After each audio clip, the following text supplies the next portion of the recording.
Le vendeur de la concession automobile de luxe a souri avec suffisance en dirigeant la femme vers la sortie.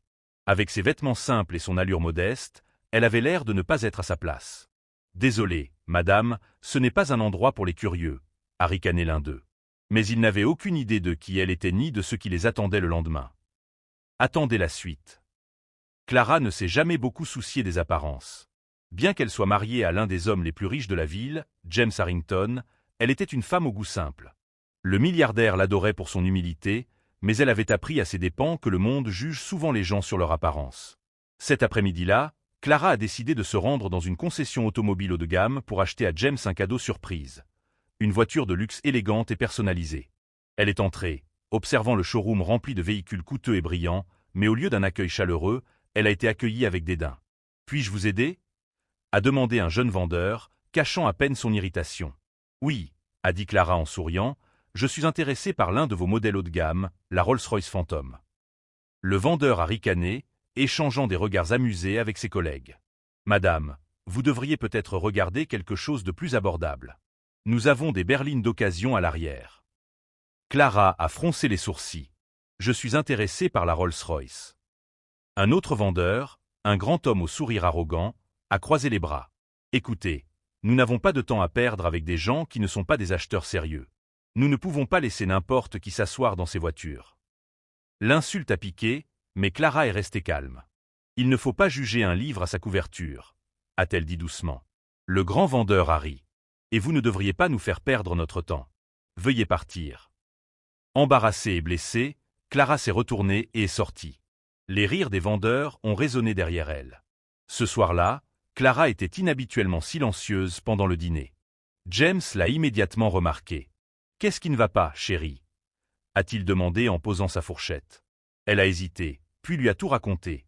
Les regards suffisants, les voix condescendantes, la façon dont il l'avait ignorée comme si elle était invisible.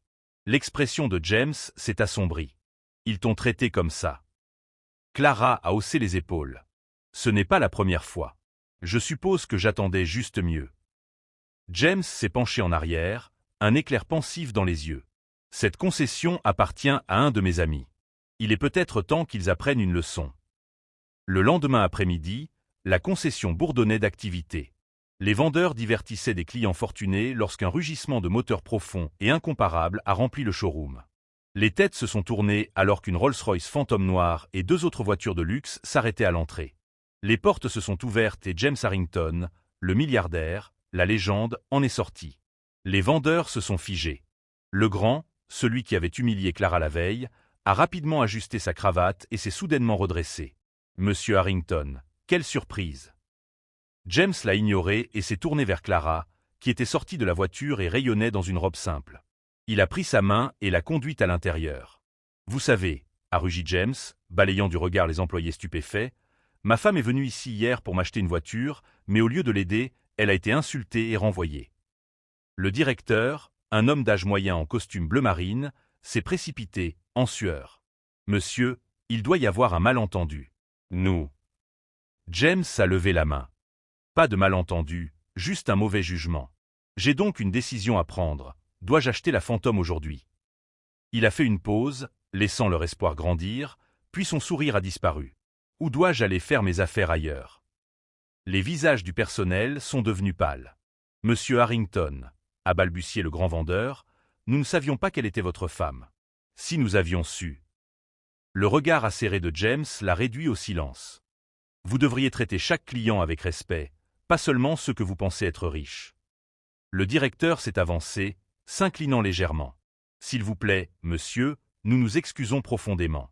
Laissez-nous réparer cela. » James a souri. « Vous le ferez. » Il s'est tourné vers Clara. « Souhaitez-vous choisir une autre concession, mon amour ?» Clara a croisé le regard des mêmes hommes qui s'étaient moqués d'elle. « Non, » a-t-elle dit avec un sourire. « Je pense que je vais acheter la Phantom après que vous aurez remplacé toute votre équipe de vente. » La concession n'a eu d'autre choix que de se conformer.